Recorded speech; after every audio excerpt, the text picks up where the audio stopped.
Ever wonder what happens when stars leave this world? Have you imagined the scale of grief when beloved celebrities pass away? When icons die, the world watches their final farewell. Number 7. Heath Ledger, a talent gone too soon. When Heath Ledger died unexpectedly in 2008 at the age of 28, the shock reverberated throughout Hollywood and beyond. The Australian actor, who had just completed his legendary performance as the Joker in The Dark Knight, was found in his Manhattan apartment, leaving fans and colleagues devastated. Ledger's funeral service in his hometown of Perth, Australia, became a somber gathering of Hollywood's elite and his loving family. Michelle Williams, Ledger's former partner and mother of his daughter Matilda, attended alongside actors including Cate Blanchett and Bryan Brown. The beach memorial following the private service captured the essence of Ledger's free spirit. Friends and family members entered the water at Cottesloe Beach, one of Heath's favorite spots growing up, creating a circle as they paid tribute to the actor. The poignant moment saw dozens of mourners spontaneously dive into the ocean, a fitting tribute to someone known for his love of surfing and laid-back Australian lifestyle. What made Ledger's funeral particularly moving was the balance between his status as an international star and the efforts to honor him as a beloved son of Perth. His father Kim's heartbreaking statement to the press outside the service, describing Heath as a down-to-earth, generous, kind-hearted, life-loving, unselfish individual, humanized the global icon and reminded the world of the person behind the performances. The soundtrack at the memorial included Bob Dylan's The Times They Are a Changin' and Pink Floyd's Wish You Were Here, selections that reflected Ledger's artistic sensibilities and the profound sense of loss felt by those who knew him. In the years since his passing, Ledger's funeral has been remembered not for spectacle but for its authenticity, a gathering that honored both the actor's professional achievements and personal connections. His posthumous Oscar win for his role as the Joker several months after the funeral added another layer of poignancy to his untimely departure. Number 6. Whitney Houston, the voice silenced. Could any funeral capture the magnificence of Whitney Houston's voice? When the legendary singer passed away at the Beverly Hilton Hotel in February 2012, her funeral became an epic homegoing celebration that matched her larger-than-life career and impact. Houston's funeral at the New Hope Baptist Church in Newark, New Jersey, where she sang in the choir as a child, lasted nearly 4 hours and was broadcast live to millions worldwide. The guest list read like a who's who of entertainment royalty: Oprah Winfrey, Tyler Perry, Alicia Keys, Mariah Carey, Mary J. Blige, and Houston's The Bodyguard co-star Kevin Costner all came to pay their respects. The service seamlessly blended celebrity tributes with deeply personal moments. Costner's eulogy touched hearts as he recalled Houston's insecurities despite her immense talent, sharing how he fought for her to be cast in The Bodyguard when studios expressed doubts. "You weren't just pretty, you were as beautiful as a woman could be," Costner said, his voice breaking. "And people didn't just like you, Whitney, they loved you." Perhaps most powerful was when R. Kelly performed I Look to You and Stevie Wonder delivered Ribbon in the Sky, but the most gut-wrenching moment came from Houston's longtime friend and music industry peer, Alicia Keys, who called Houston a beautiful human being before performing Send Me an Angel. The emotional climax arrived when Houston's hit, I Will Always Love You, played as her casket was carried out of the church. Her ex-husband Bobby Brown made headlines when he briefly appeared at the funeral before leaving, reportedly due to a seating dispute, adding a note of ongoing drama that had characterized parts of Houston's tumultuous life. Following the service, Houston was laid to rest at Fairview Cemetery in Westfield, New Jersey, beside her father. She was buried with some of her favorite possessions, including jewelry and a diamond-studded gown. The funeral reflected Houston's gospel roots and immense influence on music, becoming not just a moment of mourning but a celebration of her unparalleled vocal gift. Television ratings showed that millions tuned in to witness the farewell to The Voice, a testament to Houston's enduring impact on popular culture and the public's deep connection to her through her music. Number 5. Michael Jackson, the King of Pop's final curtain call. Was Michael Jackson's funeral the biggest celebrity memorial of all time? When the King of Pop died suddenly on June 25, 2009, the global outpouring of grief matched his unprecedented fame and culminated in a memorial service that became one of the most watched events in broadcasting history. Jackson's public memorial service, held on July 7, 2009, at the Staples Center in Los Angeles, drew a worldwide television audience estimated at 1 billion viewers. Inside the venue, 20,000 fans and celebrities gathered for what was more spectacle than traditional funeral, reflecting Jackson's showmanship and larger-than-life persona. The memorial featured performances by Mariah Carey, Stevie Wonder, Lionel Richie, and Jennifer Hudson. Usher delivered an emotional rendition of Gone Too Soon while approaching Jackson's flower-covered casket, a moment that brought many to tears. The star-studded event included appearances by Magic Johnson, Kobe Bryant, Berry Gordy, and Martin Luther King III, highlighting Jackson's cross-cultural impact. Perhaps the most heart-wrenching moment came when Jackson's daughter, Paris, just 11 years old at the time, unexpectedly took the microphone and through tears declared, "Ever since I was born, Daddy has been the best father you could ever imagine, and I just want to say I love him so much." Her unplanned emotional tribute humanized the megastar in a way nothing else could have. Jackson's actual funeral was a private affair at Forest Lawn Memorial Park in Glendale, California, held months later on September 3, 2009. The delay was due to complex family discussions and ongoing investigations into his death. The private ceremony included a 14-karat gold-plated casket reportedly costing $25,000, with Jackson dressed in his iconic white glove and custom-designed costume. The combined cost of Jackson's memorial and funeral was estimated at over $1 million, with the city of Los Angeles spending approximately $1,400,000 on security for the public memorial alone. His final resting place in the Great Mausoleum at Forest Lawn, where legends like Clark Gable and Jean Harlow are also interred, has become a pilgrimage site for fans from around the world. Jackson's funeral arrangements reflected both the enormity of his fame and the complications of his legacy. The extravagant public memorial juxtaposed with the delayed private burial symbolized the duality of his life, a man both intensely public and fiercely private, loved globally yet often misunderstood personally. Number 4. Princess Diana, when royalty and grief collided. Did you ever imagine that a royal funeral would become the most watched television event in history? When Princess Diana died in a car crash in Paris on August 31, 1997, the collective grief that followed was unprecedented, culminating in a funeral that broke royal protocol and changed the British monarchy forever. Diana's funeral procession on September 6, 1997, saw her coffin travel from Kensington Palace to Westminster Abbey on a gun carriage, accompanied by 5 male members of the royal family walking behind: Prince Charles, Prince William, Prince Harry, Prince Philip, and Diana's brother, Earl Spencer. The sight of 15-year-old William and 12-year-old Harry walking behind their mother's coffin became one of the most heartbreaking images of the century. An estimated 2.5 billion people worldwide watched the television broadcast, while in London, over 1 million mourners lined the streets. Many threw flowers at the hearse as it passed, creating a sea of floral tributes that symbolized the public's deep connection to the people's princess. Inside Westminster Abbey, 2,000 guests gathered, including numerous celebrities and world leaders. Elton John performed a reworked version of Candle in the Wind, changing the opening line from Goodbye Norma Jean to Goodbye England's Rose. The song would later be released as a single, becoming the second best-selling physical single of all time and raising substantial funds for Diana's charities.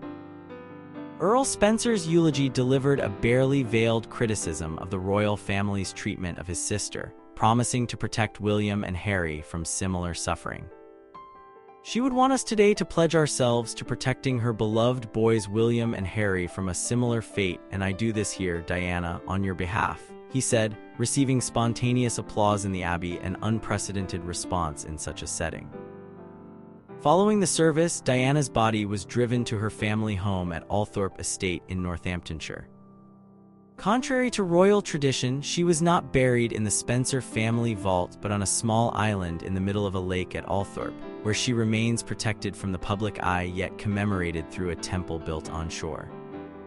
The sea of flowers left outside Kensington Palace grew so vast that volunteers had to work in shifts to manage the tributes. London florists reported selling out of stock, and the scent of decaying flowers hung over parts of central London for days afterward. Diana's funeral marked a turning point for the monarchy, forcing a more empathetic and accessible approach to public relations. Queen Elizabeth II, who had initially remained at Balmoral Castle with the young princes and had been criticized for not addressing the nation immediately, eventually delivered a live broadcast acknowledging Diana's contributions and expressing grief as a grandmother. The funeral itself cost an estimated £5 million, but the cultural impact proved immeasurable. The outpouring of public emotion, described by many as mass hysteria, pushed the traditionally stoic British to confront new ways of expressing collective grief. Number 3. Elvis Presley, the funeral fit for the king. How does a city mourn when it loses its king?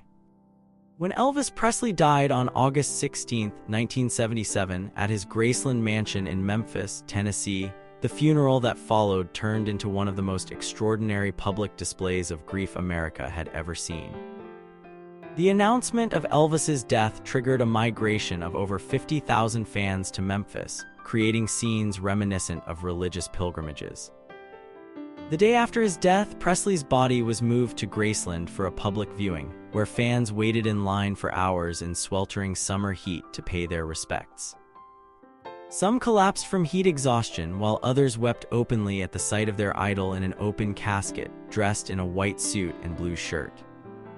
The formal funeral service on August 18th was held at Graceland with approximately 200 invited guests, including former girlfriends, musicians, and celebrities like John Wayne, Cary Grant, and Anne Margaret. The ceremony featured gospel performances, reflecting Elvis's deep connection to spiritual music despite his rock and roll image. Following the private service, a procession of 49 cars made its way from Graceland to Forest Hill Cemetery. An estimated 80,000 people lined the route, some holding signs reading "God Bless the King" and "We Love You, Elvis." The spectacle became even more dramatic when Presley's distraught fans broke through police barricades multiple times to get closer to the white Cadillac hearse carrying his body. Presley was initially interred at Forest Hill Cemetery alongside his beloved mother, Gladys. However, after an attempt to steal his body by grave robbers, his father Vernon had both Elvis and Gladys reburied in the Meditation Garden at Graceland, where they remain today alongside Vernon and Elvis's grandmother. The garden has become one of the most visited celebrity graves in the world. The funeral's expenses reportedly totaled approximately $23,789.73 in 1977 dollars, a substantial sum at the time, covering the copper casket, cemetery plot, and marble statuary. The mahogany coffin was reportedly lined with copper and weighed 900 pounds. One of the most commented upon aspects of the funeral was Elvis's appearance. Many who viewed the body noted that he looked peaceful but almost unrecognizable due to his weight gain and the damage from years of prescription drug abuse. Some conspiracy theorists have even used this observation as evidence for the persistent urban legend that Elvis faked his death, a myth that endures despite all evidence to the contrary. The immense public response to Elvis's funeral cemented his legendary status and transformed Graceland from a private residence into a shrine. Today, nearly half a century later, Graceland welcomes over 600,000 visitors annually, and candlelight vigils are still held on the anniversary of his death, demonstrating the enduring power of Presley's cultural legacy long after his final curtain call. Number 2. Michael Jackson, the king of pop's lasting impact. Can any funeral truly capture the complexity of a global icon? Michael Jackson's memorial and funeral made our list twice because the separation between his public memorial and private burial created two distinct events, each illuminating different aspects of his complicated life and legacy. While the Staples Center Memorial captured the public's collective mourning, it was the private funeral service at Forest Lawn that revealed the more intimate grief of those who knew Jackson personally. The September 3, 2009 ceremony, held over 2 months after his death due to ongoing investigations, provided closure for family members still reeling from the sudden loss. The private service brought together the extended Jackson family, including all his siblings and his 3 children, Prince, Paris, and Blanket, who had largely been kept from public view during Jackson's lifetime. The children placed personal notes and drawings in their father's casket, a heartbreaking detail that emerged later through family interviews. Elizabeth Taylor, one of Jackson's closest friends, arrived 30 minutes after the scheduled start time in accordance with her legendary reputation for lateness. Despite being in poor health herself, Taylor insisted on attending to say goodbye to the man she had defended through his most difficult public moments. Macaulay Culkin, another close friend who had spent time at Neverland Ranch as a child, attended without speaking to the press, maintaining the privacy that characterized his relationship with Jackson. The presence of these celebrities, along with others like Quincy Jones and Lisa Marie Presley, spoke to Jackson's ability to form deep connections despite his increasingly isolated lifestyle in later years. The $1 million funeral featured a 5-motorcycle police escort and elaborate security measures, including a no-fly zone established over Forest Lawn Cemetery during the service. Jackson's casket, a Prometheus copper-lined model by Batesville Casket Company, reportedly cost $25,000 and featured gold-plated handles and a blue velvet interior. Jackson was interred in Holly Terrace in the Great Mausoleum, an exclusive section of Forest Lawn where entry is strictly restricted. His final resting place is marked by a large stained glass reproduction of Michelangelo's Last Judgment, an artistically significant setting that matches the grandeur of his career. The inscription on his crypt reportedly reads simply Michael Jackson, avoiding the nicknames and titles that defined his public persona. This simplicity has been interpreted by some as a final acknowledgement of his desire to separate the person from the performer. Perhaps most telling was the performance of his own song Smile, based on Charlie Chaplin's composition from Modern Times, which Jackson had often cited as his favorite. The lyrics, "Smile though your heart is aching, smile even though it's breaking," seem to capture the duality that defined both his life and death. Immense talent coupled with profound pain, worldwide adoration alongside intense scrutiny. Number 1. Marilyn Monroe, Hollywood's first modern celebrity funeral. Does anyone really know what happened at Marilyn Monroe's funeral? When Marilyn Monroe died on August 5, 1962, at age 36, her funeral set the template for all celebrity funerals that would follow, blending intense public interest with carefully managed privacy in ways that had never been seen before. Monroe's funeral was arranged by her ex-husband Joe DiMaggio, who, despite their divorce, remained devoted to her. The service was small and private, held at the Westwood Village Memorial Park Cemetery in Los Angeles on August 8, 1962. DiMaggio limited attendance to about 30 of Monroe's closest friends and associates, deliberately excluding many Hollywood figures and studio executives whom he blamed for exploiting her. The guest list included her acting teacher Lee Strasberg, who delivered the eulogy, and his wife Paula, who had been Monroe's close friend and mentor. Among the few Hollywood stars present were Dean Martin, Judy Garland, and Marlon Brando. Notably absent were President John F. Kennedy and his brother Robert, with whom Monroe had been romantically linked, their absence further fueling decades of conspiracy theories surrounding her death. DiMaggio arranged for 6 white roses to be delivered to Monroe's crypt 3 times a week for 20 years following her death, a display of enduring devotion that became legendary in Hollywood lore. He never remarried and reportedly whispered, I love you," as her casket was closed. The funeral service itself was brief, lasting only 25 minutes. Monroe was dressed in a green Pucci dress and held a small bouquet of pink roses. Strasberg's eulogy painted a portrait of the vulnerable woman behind the bombshell image. She was a girl who had known coldness and rejection, She was finding her way to be one of us, he said, moving many attendees to tears. Outside the cemetery, hundreds of fans gathered, attempting to catch glimpses of arriving mourners and the proceedings. Some climbed trees and walls, creating a chaotic scene that contrasted with the dignity DiMaggio had attempted to maintain inside. Monroe was interred in a wall crypt at Corridor of Memories 24, dressed in the green Pucci dress she had purchased in Mexico during her last vacation. Her crypt marker is now discolored from decades of lipstick marks left by visitors, a physical manifestation of her enduring appeal and the public's desire to connect with her memory.